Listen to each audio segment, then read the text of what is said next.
What's going on, guys, and welcome back to another video. So this is losing fat versus losing weight part 2. So in my first video on this topic, I spoke about how some diets can trick you into thinking that you're losing fat when in fact you're not. And in this video, I wanted to expand upon a few topics that I didn't really get to go into much detail on in the first one. And although I enjoyed the editing side of the first video, it took way too long and it really slowed down how quickly I was able to put out a video. So for this one, I got out the old whiteboard. It's not my whiteboard, I'm actually at my uni and I'm hoping that no one just comes in. I hope there's no class in this room, but we'll have to see. So yeah, for this video, I'm going to expand upon a few topics that I went into in the first video. Okay, so regardless of what diet you're following, if fat loss is your goal, then there's one thing that you need to make sure is in place before anything else, and that is the calories, or more specifically, eating less than you're burning. So it doesn't matter what type of diet you follow, whether it's clean, low carb, intermittent fasting, paleo, or any other, if you don't get the calories right, then you're not going to lose fat. Now, that doesn't mean that you can't lose fat without counting calories, because you absolutely can. However, if you take this approach, you're either doing one of two things.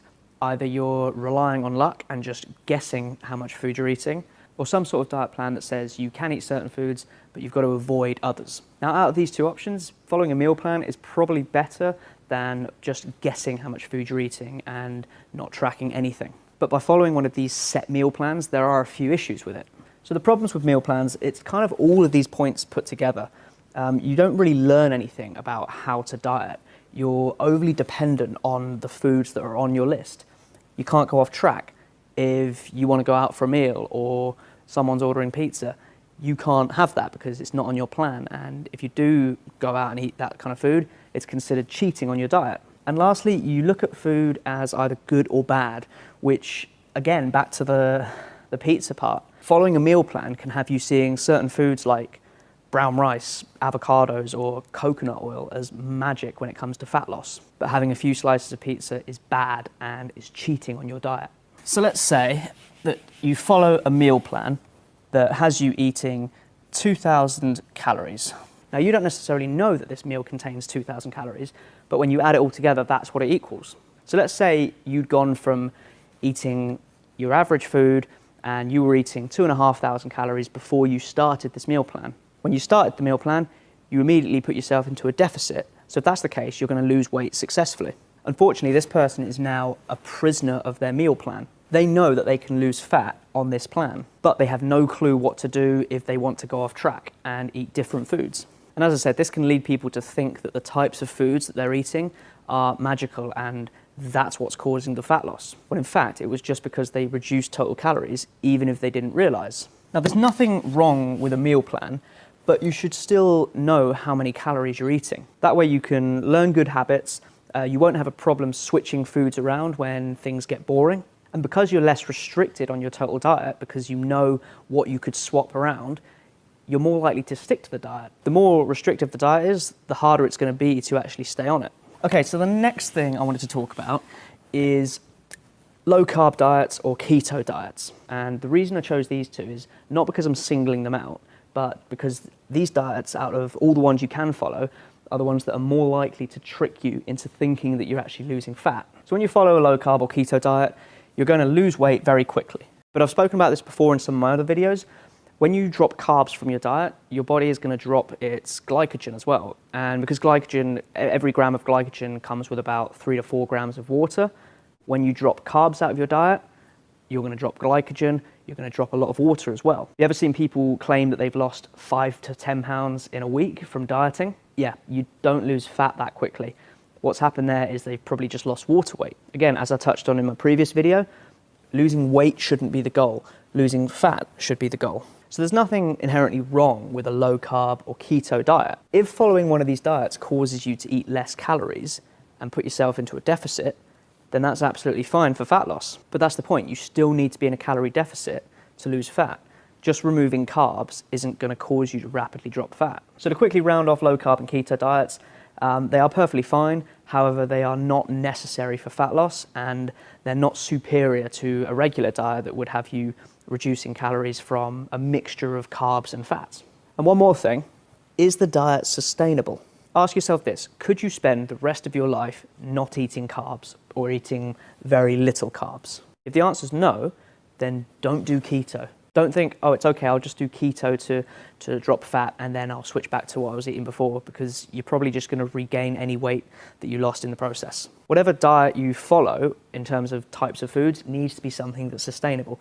So yeah, if you don't really care about carbs and you're more into eating high fat foods, keto might be a perfect option for you to create a calorie deficit, but don't think that it's necessary. Okay, so the last little thing I wanted to touch on is actually how to lose fat. I mean, I've talked about all these different confusing factors that can make you think you're losing fat when in fact you're just losing water weight, but I'll give you a brief rundown of how to actually set up your diet. So the first thing to do is figure out your maintenance calories, also known as target daily energy expenditure. And this is just how many calories you need to maintain your weight. There's many calculators you can use online. None of them are perfect, but they can give you a starting point. Personally, I like the Catch-McArdle formula. The reason for this is because it doesn't just take into account your weight and your height and your activity level. It also looks at your body fat percentage. So two people who weigh the same are not going to have the same metabolism if one of them has considerably more muscle mass. So I weigh about 70 kilos and I'm probably about 13% body fat, which means that my fat-free mass, basically everything else in my body that isn't fat, is about 61 kilos. Now, someone else who weighs the same but has 25% body fat, their fat-free mass is going to be about 52 kilos. So even though we weigh the same, my metabolism is probably going to be a lot higher just because I've got more muscle mass.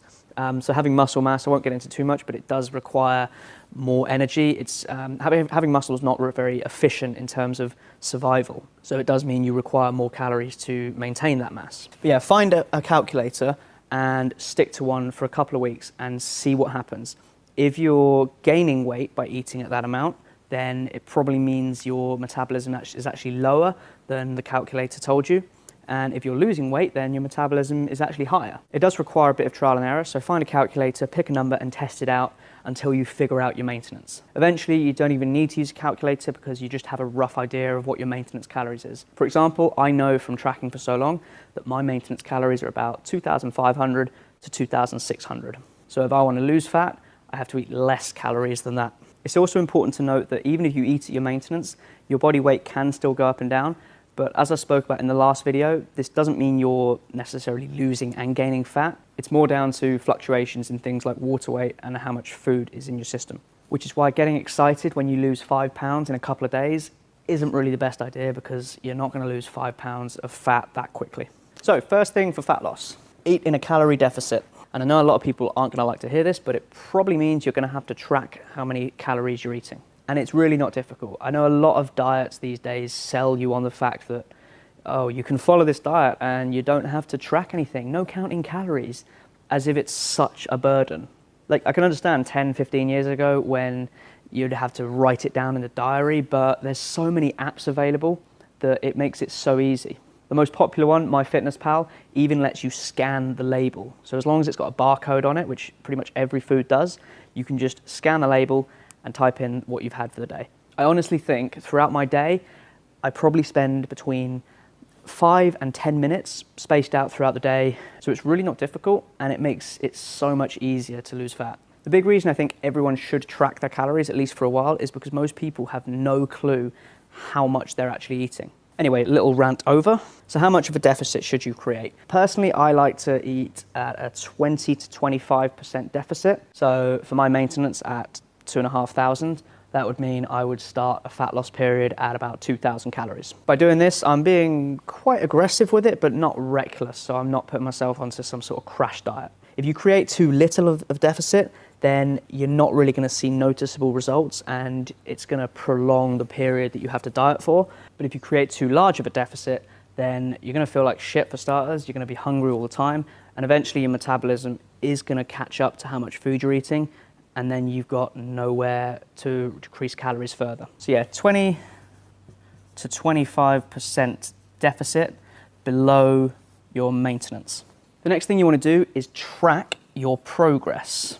So as I spoke about in my previous video, you don't want to just weigh yourself once a week or just on a certain day. With weight loss, there's so many fluctuations that are going to happen that taking this approach of just weighing yourself once a week It's probably not going to give you an accurate representation, and you can get some really high or low in weigh-ins just based on what kind of food you ate the day before. So yeah, what I recommend is weigh yourself every day and then just take an average for the week. And then you want to track the changes in that average. The reason I say this is because tracking an average gives you a much more accurate representation of your weight. Let's say one day you ate some food with a lot of salt, you're probably going to weigh a lot more the next day because you're just retaining a lot of water. Now, by taking an average for the week, that one high weigh-in won't affect the average too much. And by tracking the average and the change in that, you can actually get a much clearer picture of whether your fat loss is on the right track. And another thing to mention quickly is that a lot of people who diet tend to gain the weight back again. And there's a couple of reasons for this. A lot of the time it's because people see a diet as,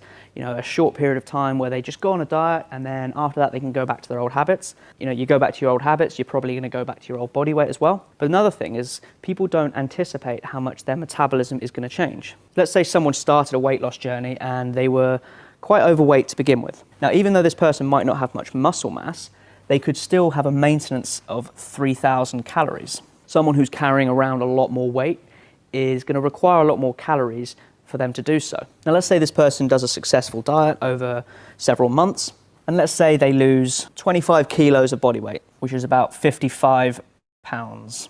That person now weighs a considerable amount less than they did before, so their maintenance calories is probably not going to be 3,000 anymore. Their maintenance could have dropped down to 2,200. So if this person finishes their fat loss period and thinks, I'm done now I can eat back at what I was eating before, and they go back up to 3,000 again, they're actually eating in a calorie surplus. And as we spoke about before, to lose fat, you eat in a calorie deficit. To gain weight, whether it's fat or muscle, you eat in a calorie surplus. This person is just going to gain the weight back again. So you do need to understand that your metabolism will change over time, and just be prepared that you won't necessarily be able to eat the same amount of food that you were eating beforehand, especially if you were considerably overweight to begin with. So there was a lot more things that I really would want to talk about, like diet breaks, refeeds, and things like that, but they require their own video to really give them justice. The thing I wanted to make clear with this video is that fat loss isn't something that happens by chance, it's not random. It also doesn't care about your feelings if you're trying really hard. It's based on science and you can calculate it. And the way you calculate that is with the equation of calories in versus calories out. Yes, there are going to be other factors that dictate that, like some people might respond slightly better to carbs than others. Some people might not process sugar as well as other people, but the overarching factor will always be the calories. And that's when we talk about losing fat. When we talk about maintaining weight loss, that comes down to creating sustainable long-term habits. So yeah, if you don't track your calories, then you are basically just leaving fat loss up to chance. And if you do lose fat, then it's going to be because you were lucky enough to eat in a calorie deficit. Some people can get away with this because they just know intuitively how many calories are in certain types of food. But most people who are especially new to it have no clue on what they're actually eating, or more so, how much. So yeah, track your intake at least for a while until you can get a gauge of how much you're eating and how much your maintenance level calories are. I hope you enjoyed this video. It's probably been a bit all over the place. If you've got any more specific questions, feel free to ask me. I'm always happy to help, but probably going to do another video on some more of these individual topics, a bit more in depth. So if you want me to talk about one in particular, leave that in the comments or just drop me a message and I'll see what I can do. But yeah, thanks for watching and I'll see you in the next one.